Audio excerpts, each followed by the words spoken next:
Here's what I'm advocating for.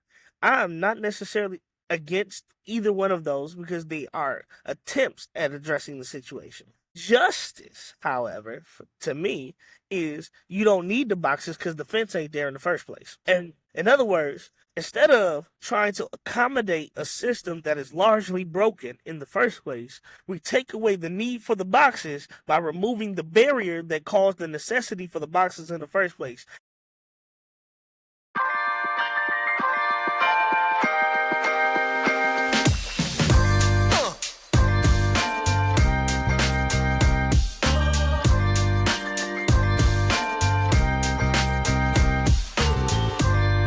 Hey, family, welcome to another episode of the Black Man's Roundtable. I am your host, Rodney Butler.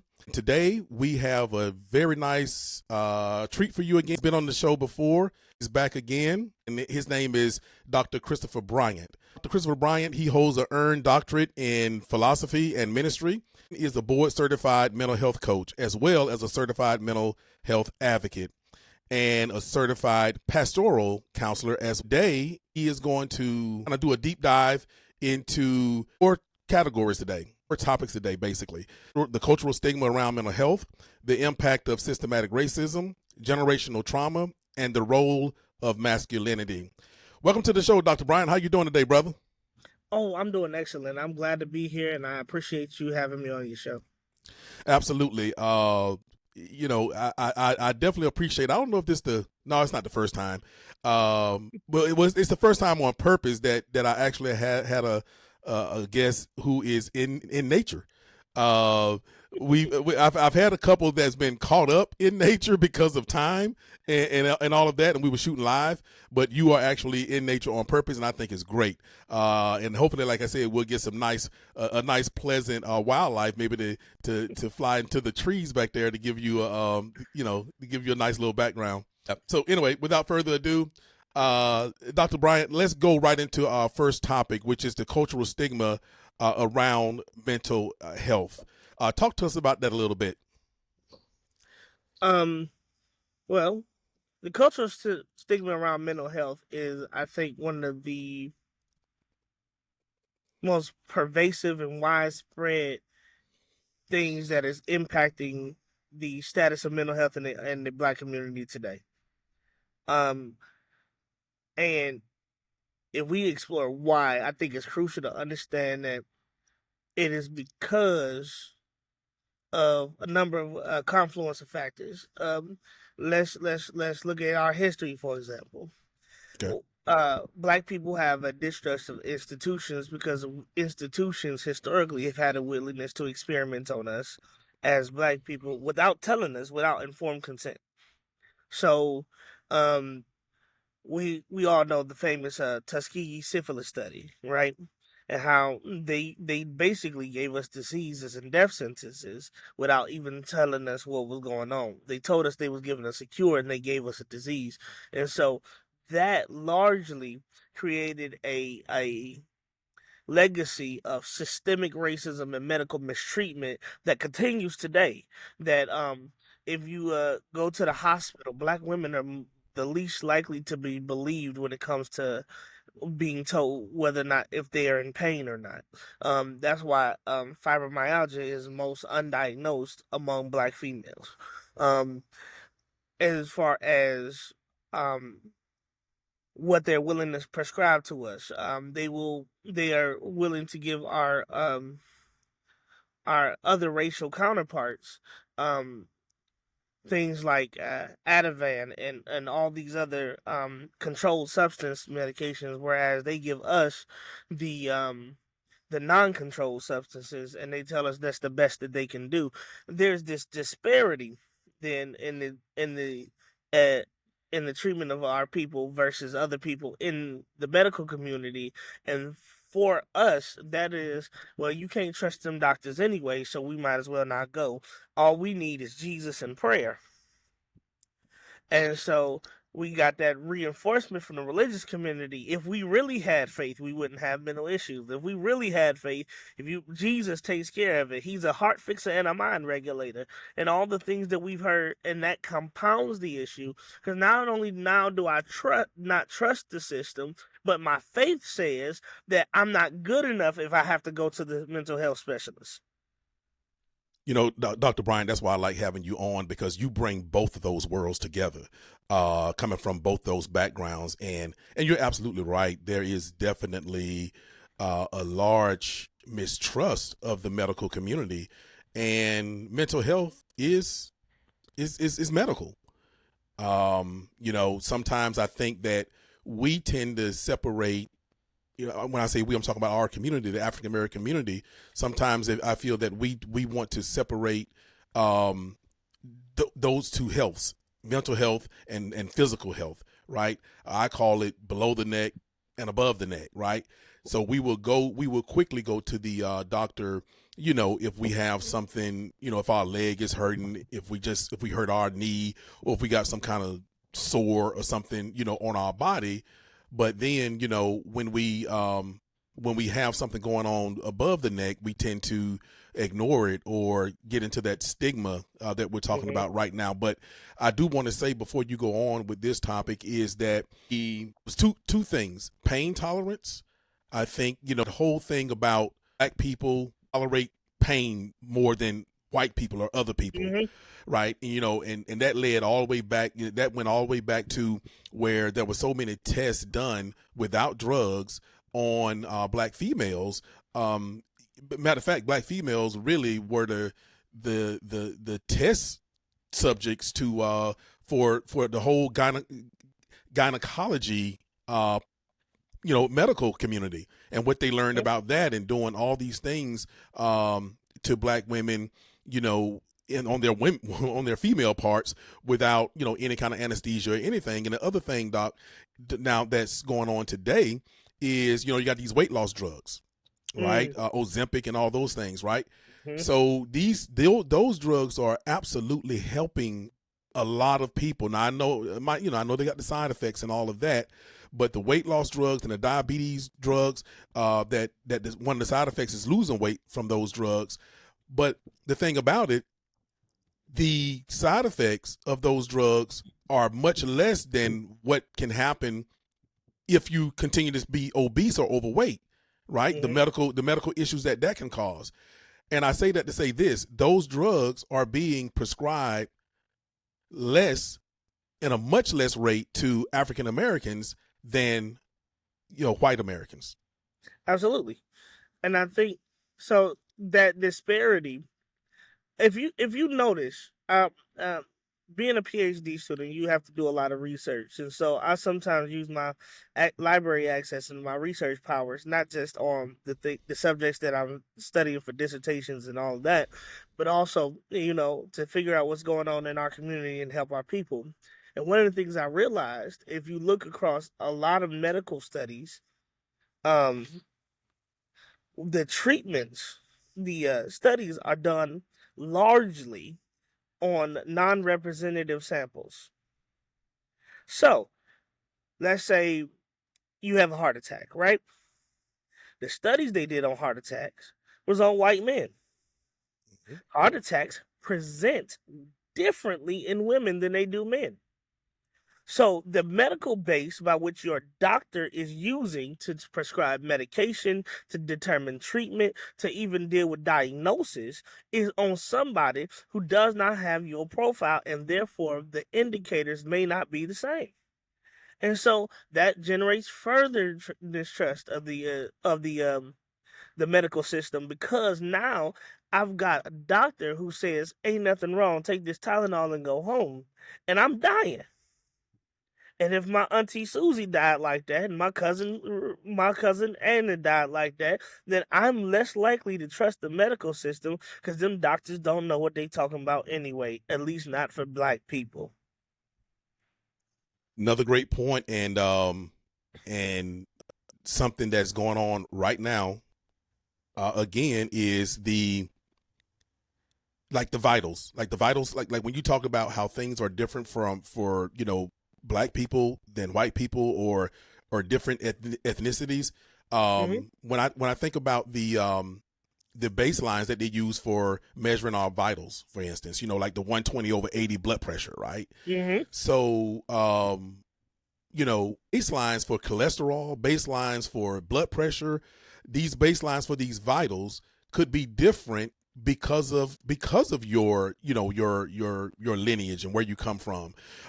For instance, I remember a long time ago looking at this picture, and I think it's in the I want to say it is in DC, but this picture of this it was obviously in the 1600s, 1700s, this picture of this white man licking the forehead of a black man, of obviously an enslaved person, or a person about to be enslaved, on his knees, and he kind of licked the forehead. And I'm like, and they call, in the picture, I think it's called the lick test. I could be wrong, but I'm like, what in the world? I thought it was some kind of, strange, other. I was thinking the other way, and I'm like, and come to find out with a little research is that, well, that's one of the things that they did before they would put the what's about to be enslaved humans on the ships to bring them, to America, or to bring them to North America anyway, and Central America, and even South America. They would do the lick test, and what they're testing for, I guess, if they could taste, if the salt was very prevalent in their sweat, then they determined that these people could survive the transatlantic voyage, and so therefore a lot of African Americans and other Americans of African descent, whether South Americans, whether Central Americans, may be predisposed to having hypertension and those kind of things. So absolutely, it is definitely our vitals. 120/80 may not be a baseline for me, because like you said, Doc, those vitals are all determined. The baseline for those vitals are all determined by white men. Exactly. And not to rush along to the next subject, but I do want to make sure that we mind the time. Well, The you are thing, about right on time, because we're about 12 minutes into this one, so you're right on time for the next one. the thing I wanted to leave on on the cultural stigma in the black community. The other thing, and this is so vital because this is the, I believe, number one thing stopping us. It's not necessarily mistrust in the system. It's not necessarily systemic racism, although those are justifications that we often use for underlying principles. The underlying principle is, as black people, we largely have a cultural attitude of strength and resilience, right? Yes. We have been systemically oppressed for so long that survival is our DNA. And so we always want to talk about being strong or pushing through or suck that up, or be a man, don't cry about it. And that idea of saying, hey, something's wrong with my brain, something wrong with the way I think, something wrong with that, this invisible disease, this invisible problem that's manifesting physically, is manifesting in my social network, is manifesting in my ability to sleep, is manifesting everywhere, but it's a mental thing. And so the idea is think and be better. Dr. Bryant, once again, you're absolutely right. And you think about it, Doc. You never hear the term or the phrase black fragility, but you definitely hear the phrase white fragility, right? They are allowed to be fragile. And like you said, we are we've been culturally conditioned to be strong, like you said, to fight through it. And I'm not going to get deeply into it, but because I know we got to move on. But I would ask the audience to look up epigenetics if you don't know what it is. And over time, these what Dr. Bryan is talking about can literally get built into our DNA, as far as being these people who tend to shy away from certain things. I'm gonna just put it that way. But I will say it again: epigenetics. If you don't know what it is, look it up. And I do think that is an issue or that's a thing in our community. So we gotta break that stigma. We gotta break that cycle of um not relying on that self reliance, that we don't need anything but each other type thing. that has largely been true. It's how we survive. It's how we survive the civil rights era. It's how we survive Jim Crow South. It's how we survive slavery. It's how we survive for the majority of, especially American history. We survived by being self-reliant and resilient, which leads to another problem: the lack of competent Black mental health care for professionals. But that's a topic entirely. And so now we have to realize that it's not a sign of weakness. It's not a sign of lack of faith. And grandma and them told us that what happens in this family stay in this family. So we've also become a secluded culture that says that we can't talk about the things that we struggle with outside people, so to speak. And so now we've got to understand that yes, we got to keep our personal struggles private. It ain't everybody's business, but it is your therapist's business. It's about being accountable to a person outside of ourselves so that we can be better versions of ourselves. And that, I think, is something that we have to be able to culturally accept. And Generation Z and the younger people, they're starting to accept that on the basis because they don't have the memory of and the legacy of systemic racism the same way that we older people do. Absolutely. All right, Doc, we're going to move to the next topic, which is the impact of systematic racism. Whew. Do I have the time? So my issue with systematic racism, I'm gonna start here Okay. while I'm thinking through this. The impact of systematic racism is largely ignored by researchers, by people who deal with these things, especially because academia, PhD holders, people with advanced degrees, is largely a white community. And so the advent and the proliferation of Black PhDs and Black researchers has done wonders for our understanding of the topic. There's been an explosion in research lately. But when we deal with this topic, this idea of systematic racism, it's been largely ignored, largely because there is no single thing to point to blame systematically. What do I mean? That there is this veneer of equality that overlays all institutions, whether they're systematically racist or not, to say, well, this I treat everybody the same. It's going back to mental health. I treat everybody the same. I give everybody the same diagnosis. I use the same criteria, and you don't know that the information informing that was racist. Not necessarily on purpose. We studied white men. We understood it from white men, and we thought those principles were universal, so that Black exclusion from these things has led to a systematic racism that is not necessarily intentional. Um, Dealing with the idea of microaggressions, right? Those are not big enough for us to be able to point out and say, hey, that's racist. I'm just trying to be nice. And then we have the advent of the benevolent racists, which are, I'm racist, but I'm doing it for your benefit. You know, I love all my Blacks, and you might, but that's still a racist statement. And so you deal with that and you deal with all of this systemization and the fact that it is covered up with this veneer of acceptability, this veneer of equality, this veneer of equity is part of the reason why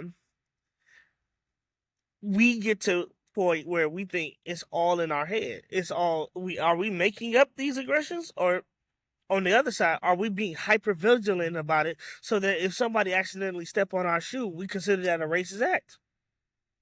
And so we have two extremes. And these extremes, whether it is, am I making this up and I disbelieve something that is actually happening, or am I making this up and believe something is happening that isn't? And we got this dichotomy that we have to explore and figure out where a healthy and safe middle is, because these things are still happening regardless. If you don't believe me, go to Appalachia. If you don't believe me, go to an outer white suburb, not the inner suburbs, the outer suburbs, because they tend to be more pronounced in the outer suburbs. Go to affluent communities. I remember when I think I was 18, 19 years old, and I was in the outer white suburb of Cleveland, Ohio, and I was walking down the street at dusk. I was picked up. I was put in the back of a police car. I was run for warrants. The problem was, according to the police, they had a report of suspicious activity. You want to know what the suspicious activity was? A black man was walking in a white neighborhood. You're not familiar. Therefore, you are a threat, and we are going to treat you like a threat. That is systemically racist. That is that police department exposing its racism. And we have to understand those things still exist. They happened in 2024. Yes, we had a black president. That didn't stop anything. It only, I believe it only incited certain things. And a large, and yeah, because to a large degree, the MAGA movement, Trumpism, and Donald Trump himself is a reaction to the presidency of Barack Obama. That's right. And the idea of a black president, not necessarily that he did anything significant for our community, except for healthcare and a phone and a couple other things, but rather the idea that black people could be in charge of white people and lead with authority was enough to cause this backlash. Yep. And it's not, oh, because he's black. It's, oh, because I don't know. I have a feeling about him. It's, oh, I don't know. I can't quite place it, but I didn't want that guy to win. No, I don't like this. I don't like that. And so we have to deal with this this constant stream of dog whistle politics, dog whistle interactions with our own and other communities, because sometimes we've internalized the racism, and so we are channeling these racist ideologies into our own communities and lives. And so now we have this persistent exposure to racism and discrimination. Well, why didn't I get the job? Because my name was LaQuanisha and not John. Mm-hmm. Because now the hiring manager can guess my ethnicity based on how I spell my name and decide to discard me based on a feeling. And because it's a feeling and not necessarily because I'm black, then I cannot sue under discrimination laws. Yeah. And you know what, Doc, real quick, I think institutional and systematic racism, it weighs, it's the kind of racism, because you have the racism where they just call you the N-word, right? Just straight out blatant racism. Which But it's the system. What it is. Oh, exactly. It's the I can systematic point. and the institutional racism that's a lot of time hidden, or we don't know, or we can't figure out, that really weighs us down the most and cause our people to have the most mental health issues. Absolutely, because persistent exposure to racism and discrimination will always lead to chronic stress. And black people, that resilience factor, we have become so accustomed to being stressed that we don't even notice it as stress anymore. Exactly. And so we don't know to talk about it. We don't know to report it. We don't know to pray about it because we just think, oh, this is just living. This is just life as a black person.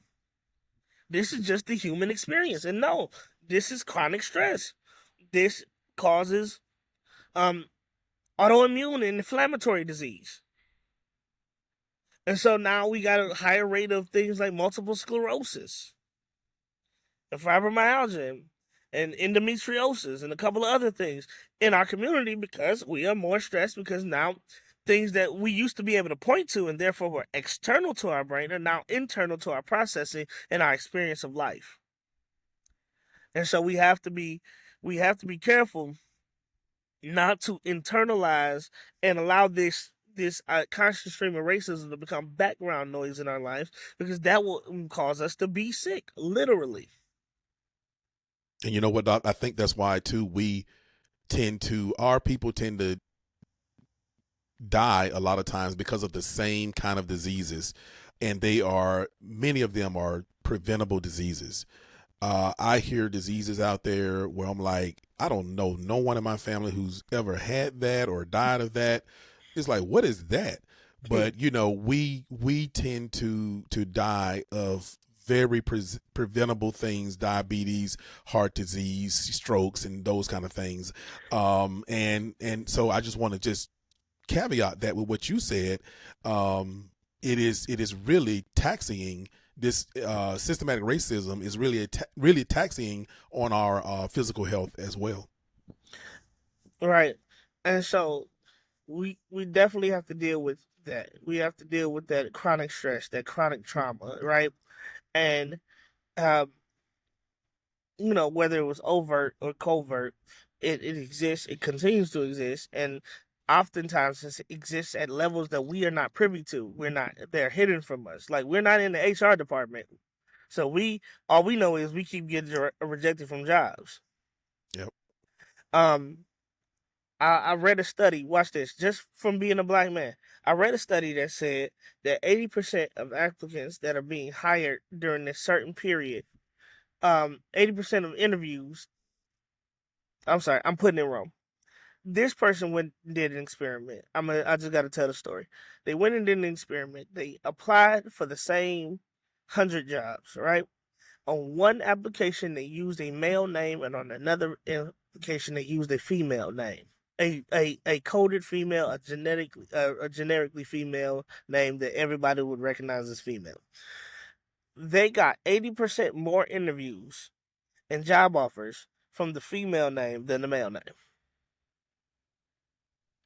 The idea is there is, on a conscious or subconscious level, something going on in HR departments across this country that cause selective processing to happen, and therefore a lot of people otherwise qualified are being denied because of factors that are beyond their control: their race, their ethnicity, their gender, um, things that they can't help, they was born with. And so we deal with that level of discrimination. Then we deal with things like you just mentioned, diseases that we were dying of, right? Diabetes is a large part because of sugar intake. Sugar intake is a large part tied to emotional health, because sugar tends to be a quick dopamine fix for depression. And so there are a lot of people self-medicating with sugar and sugary sweets and are addicted to these things, and therefore they have a greater risk for diabetes, which in turn kills them. Why? Because they have unprocessed trauma that they are using self-medicating for, because they refuse to go to a doctor and take Abilify. And you know what, Doc? It's very easy to become addicted to sugar and things like that when you going back to staying on the systematic racism, when you live in a food desert, right? When Yeah. everything you get, when all the food you get at the corner store, as we say in the South, or at the bodega, as they say up north, Mm-hmm. that stuff is just full of sugars and all kind of artificial colors and stuff. That is systematic racism. It is done by design. Absolutely. And that's where I was going. The idea is there are environmental factors that we are beyond our control. There are cultural factors that are beyond our control. All of our recipes involved food that we were able to access, which is not the fine lean meat or expensive lean meat at the grocery store. It's the fat meat, that we can get. It's the pig parts that nobody else want, that we were able to get. It is, frying everything, because that is a cultural thing. And so now we have these high cholesterol levels because um, pork is high in fat and salt. Um, Frying everything is unhealthy and increases cholesterol levels astronomically. All of those things. So we have this cultural factor. We have the environmental factor. This is what I can get my hands on. This is what I can afford. I got to get $200 in food stamps to be able to stretch across an entire month with 4 people in this house, and therefore I'm going to get the cheapest thing so that I can feed everybody and not run out of food. And so we get this again. We are we get what I call the garbage pile of food that is acceptable for consumption, but not really good for health. And those are the things we eat. Even um, fast food salads are not healthy. No. And so we'll say, "Oh, I'm choosing the salad to be healthy," and really, by the time you add all the dressing and all the croutons and all the chicken on top of it, it's just as healthy as the burger that you were trying to avoid.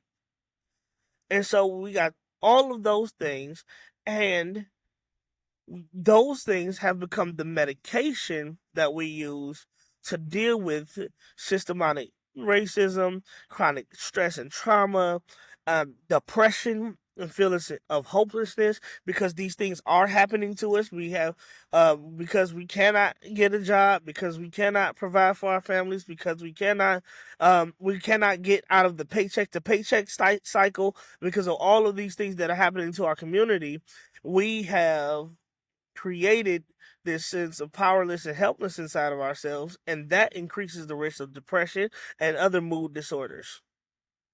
Dr. Bryant, before we move on to generational trauma, I, like you, I love our leaders that we had during the civil rights age and all of that. I definitely love and respect Martin Luther King Jr. But I will say this: I think that there was a mistake made, or an error in judgment, or something made when we kept using the word equality versus using the word equity. And I think that we as African Americans should get away from equality. Equality to me equals that I mean, equality to me suggests what someone heart believes, or what someone's, what they're thinking, or what they believe internally. Whereas equity is facts. Equity is a math thing. Okay. And I tell people all the time, you can keep your equality, but I want equity. I want equity. And so I just think that that's, before we move on to the general trauma, I just wanted to add that in, and Doc, feel free to close it out. Um, so there's a famous cartoon that makes the round on social media often. There's a bunch of people at a fence, and they're standing on boxes, right? Yes, yes. And the equality is everybody got the same boxes. But the problem is one of them's short. Can't see over the fence anyway, even with the That's box. right. One of them is regular height and one of them is tall. He can see over the fence without the box, so he's just taller on the box. That's equality. Equity says, um, the tall guy don't need a box. That's The right. regular size guy only need one box, and the short guy need two boxes. Which means everybody gets the support they need to ensure an equal outcome. But here's my thing. Here's what I'm advocating for. I am not necessarily against either one of those because they are attempts at addressing the situation. Justice, however, to me, is you don't need the boxes because the fence ain't there in the first place. Yes. And in other words, instead of trying to accommodate a system that is largely broken in the first place, we take away the need for the boxes by removing the barrier that caused the necessity for the boxes in the first place. We get rid of the inequity that is there, and therefore the root causes are addressed, and nobody needs an accommodation anymore. Yep. As they say, when you build a 5 foot, build a 5 foot fence, somebody's going to build a 6 foot ladder. Exactly. And that is, I think, the reality of where we are in this country. We are, because of the slow progress of legislation, because of lack of representation in Congress, because of misrepresentation in Congress, because sometimes our elected officials do not represent us the way they said they would, and because of political infighting and gridlock. All of these contribute to the fact that not a lot is being done to give us access to remove the fence in the first place. That's why the Affordable Care Act was a big deal. It wasn't because, it revolutionized healthcare or anything, but it removed a barrier for people having access to health services in the first place by ensuring that the majority of Americans could have access to healthcare. And when Is you it look at, perfect? No. yeah, Right. And when you look in Europe and more places that where Caucasian is more, homogenized and where it's mostly all white people, these barriers don't exist. Or they exist very at a much less rate or level than they do in the United States. So you're absolutely right, Dr. Bryant. They don't want these barriers removed. They don't want that fence removed, and so because it's too easy to remove it. It's too easy to remove the barriers. But it's just like, no, because you don't want these different looking people or different acting people to be on the same level playing field, or you don't want them to have what you have. Or, going back to what you said, white fragility, we don't want our feelings hurt by the actions of our people in the past. Yes, sir. And so I think the buzzword with Republicans now is critical race theory, right? And I'm not Yep. saying all Republicans are bad. I'm not saying don't be a Republican or a Democrat. What I'm saying is you hear it largely from one side, not the other. And so, like I said, like in Florida, Ron DeSantis has banned critical race theory. The idea is we want to talk about the successes and the great parts of America and not its troubled history. The problem is those who not learn history are doomed to repeat it, and we just change the problem. I cannot address a problem I'm not willing to confront. And so, if I don't even learn about this, how do I deal with it? How do I recreate solutions? How do I deal with? I remember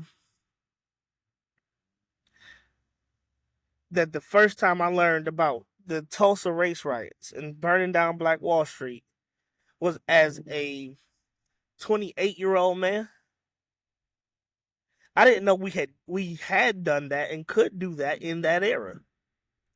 They didn't tell us our history. They told That's us right. about Garrett Morgan and Marcus Garvey and Malcolm X and Martin Luther King. They told us about traffic lights and peanuts, Yep. and did not tell us that, hey, there once was a black people who rose above. They created their own banks, their own systems. They kept the dollar circulating inside their community, and it was so great that white people were terrified that there was a balance of power that was shifting away from them, and they burned it down. Yep. And even hiding that history is a form of trauma. And Doc, there was so many, and I'm so glad that I actually did learn about Tulsa and these places, at a young age. And if you want to learn that stuff, you better take African American studies or something like that, or learn it on your own. But there was and what people are surprised about is there were so many of them. There were so many Tulsas, Mm-hmm. and so when the Tulsa, massacre, first started really catching wind, they wanted to make it seem like, it was just Tulsa. It didn't happen anywhere else. They didn't want you to know about, Greenwood, Florida. They didn't want you to know about Sweet Auburn here, in Atlanta, and so many others, that these people who were fresh out of slavery just rose above everybody else, and but yeah, that those things are designed, like you said, to just, don't let them, don't let them know what they came from. And so therefore, even if you start to have mental health issues, and if there's something that you think that you can reach back on to where you come from and draw strength from those things, that will even help, with mental wellness. But if you don't have that, then you begin to think that it's just me, it's just my culture, it's just I'm not worthy. And so hiding those experiences from us, right, is how generational trauma continues to be transmitted unchecked. Um, because our collective experience of slavery, Jim Crow, systemic racism, ongoing discrimination, those historical traumas can be passed down through generations, right? How?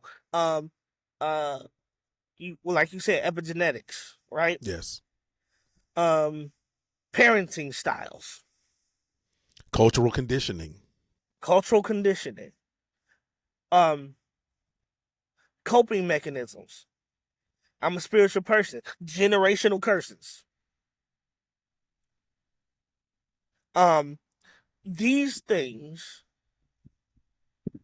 shape not only us as individuals, but cultural narratives, cultural behaviors. And white people are still selecting what narrative get told in our community. How are they doing that? They tell us which rappers are successful and which ones are not. They tell us which actors are successful and which ones are not. They amplify certain voices and they suppress other voices. And so they shape the larger cultural narrative around black and black experience. In the 70s and 80s, black television shows address these things head on. It was nothing to see the Cosby Show or Different Strokes or um our television shows addressed racism and police brutality and police discrimination and housing discrimination and food issues and all of these things. We addressed these things head on, and we were starting to get a better as a culture. And they said, "Oh, we don't need this anymore." And now black sitcoms are largely for laughs. Yep. It's amazing, Doc. Because I'm a Generation Xer. I'm a Cosby kid. And for all I know, people, the word Cosby now means something different, and all of that, but it doesn't take away what happened in the 80s, right? And so I say that to say this is that you create the racism, and then we end up addressing the racism, right? Mm-hmm. It's like you never address something that you create.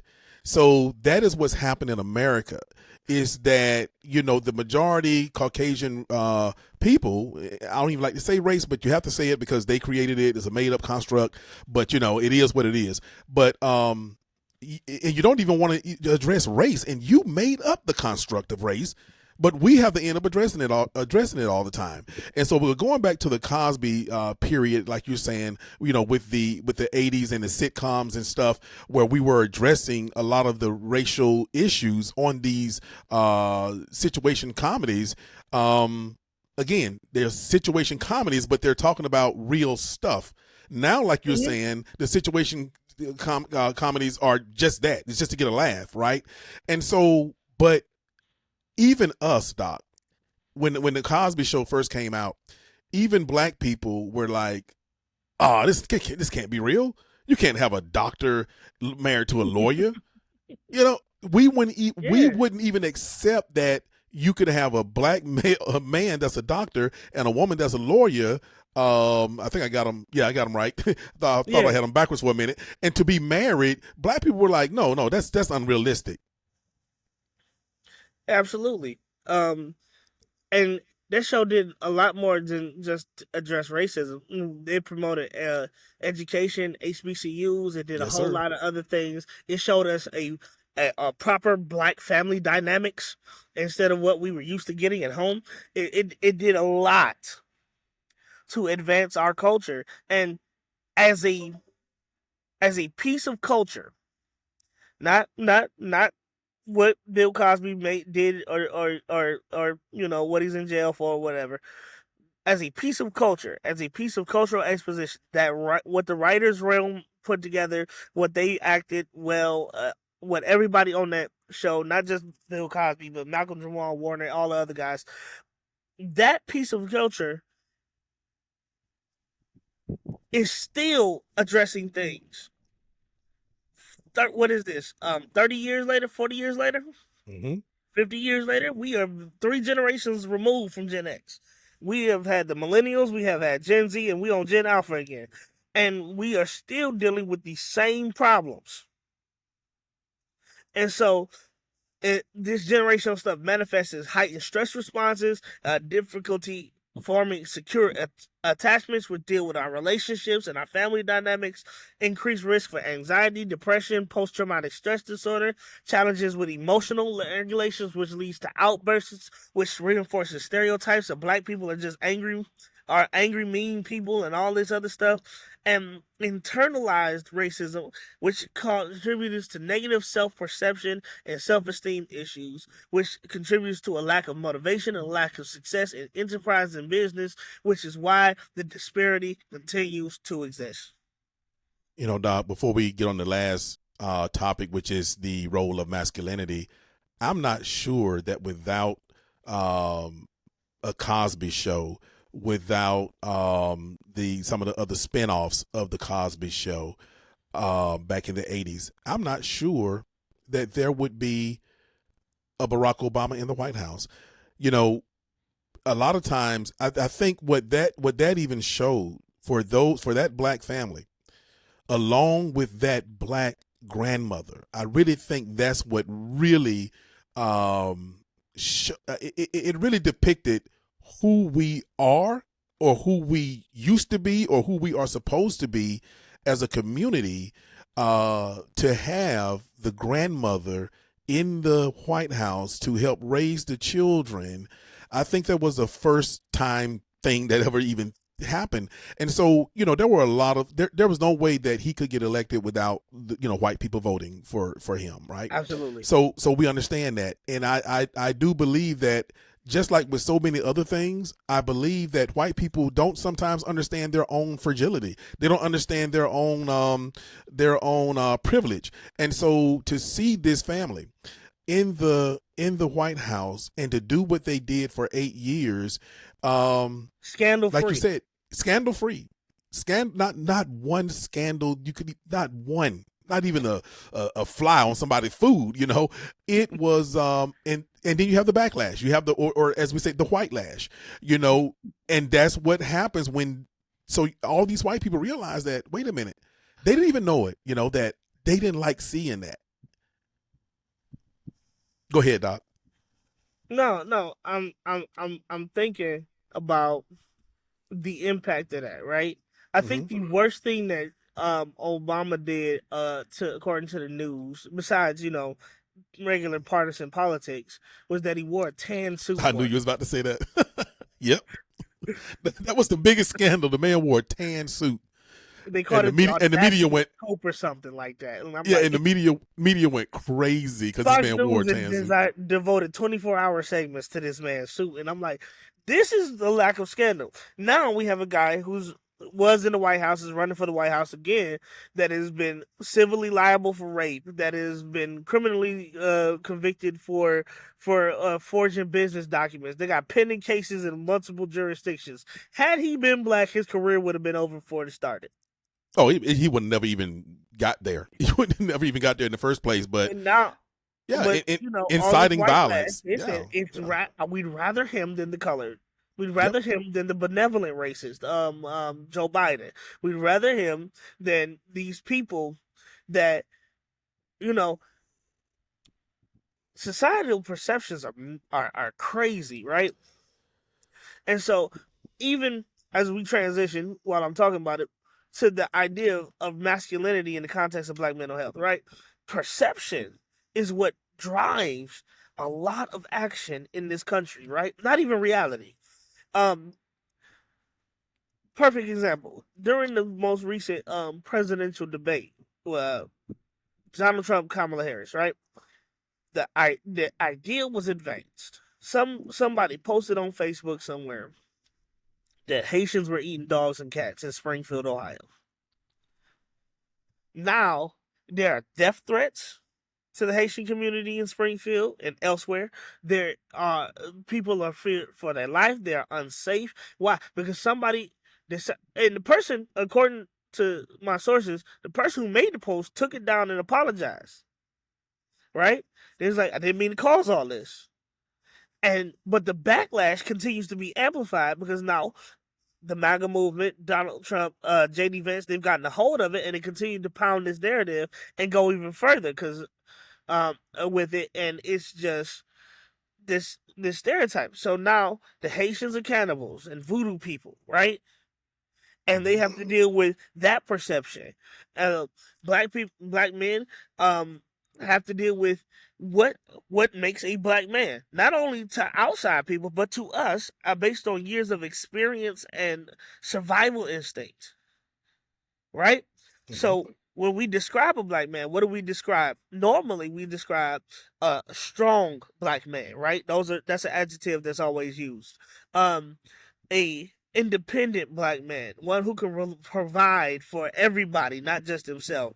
To the point where the expectation is now, if a man takes you on a date, he got to take you to the most expensive place, Cheesecake Factory and Red Lobster ain't it no more. For a That's right. first date, if you're not taking me to the Blue Plate Lobster Special at the fanciest spot, then I don't want to date you because I'm entitled now. And so this idea of strength, this idea of stoicism, this idea of self-reliance is amplified for the black man. We have to be better, stronger, faster, and for everybody, and cultivate a perception that we're doing it effortlessly. And so the strong black man stereotype creates pressure to suppress emotions and avoid seeking help. That's right. And so not only do we allow other people, how other people will see us, dictate what we do, but we also let it influence how we see ourselves. And nobody outside of Jesus Christ himself should have that much control over your self perception. And Doc, we have to take back the narrative because, like you're saying, we are allowing for everybody else to define who we are. And that definitely leads to major mental health concerns and issues. Um, you know, it's just like way back in the day, right? Um, when right after slavery, Mm-hmm. Reconstruction period. I talk about this on other podcasts. During the Reconstruction, right after the Reconstruction period, black men were allowed to vote. Right, black men were allowed to vote. Black men voted some 80%. Turnout when they were finally allowed to vote.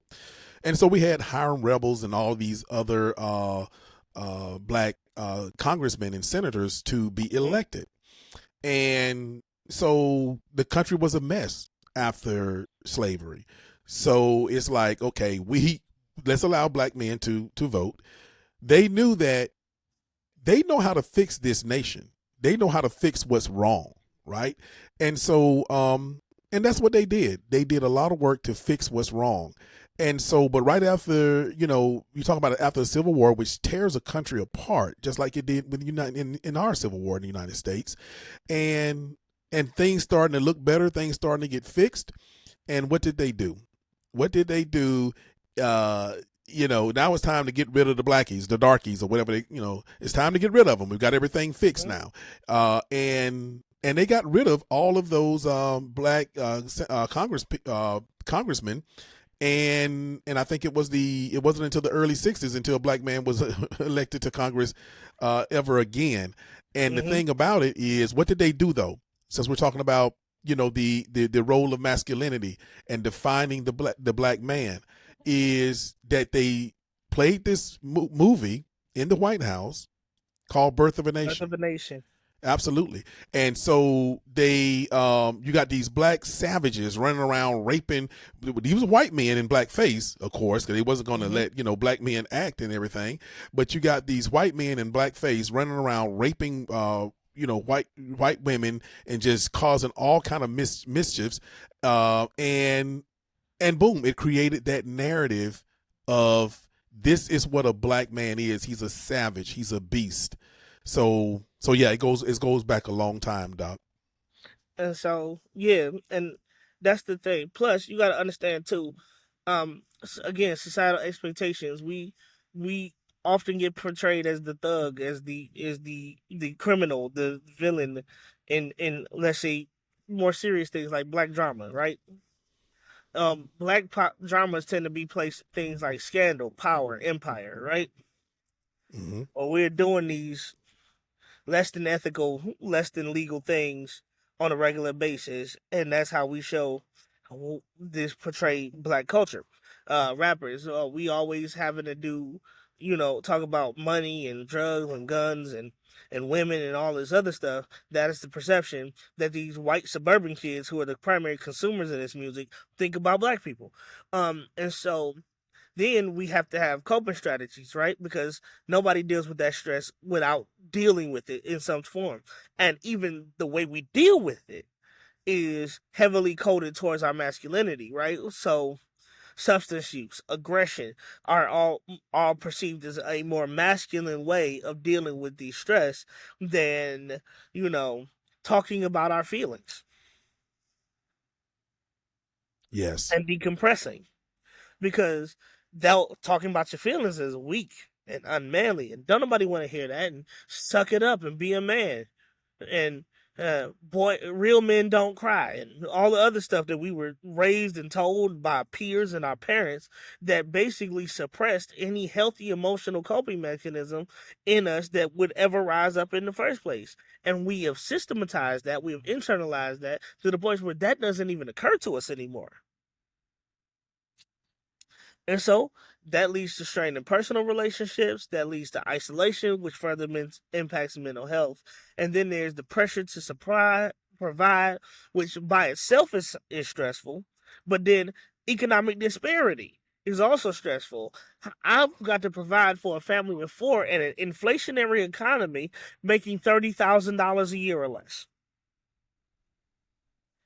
My income, my rent payment is now more than 50% of my income. Or better yet, if I want nowadays, if I want to move into a new place, I have to have a good credit score, which most black people don't really have. They have to have 3 times the rent on an already inflated rent. So if the rent is um $1,500 a month, I have to make $4,500 a month in order to survive. And all of these things create even more systemic barriers that cause these issues, these internalized patterns of stress and confusion, and the double stigma of I'm black, I'm a man, I have to do this, and not being able to.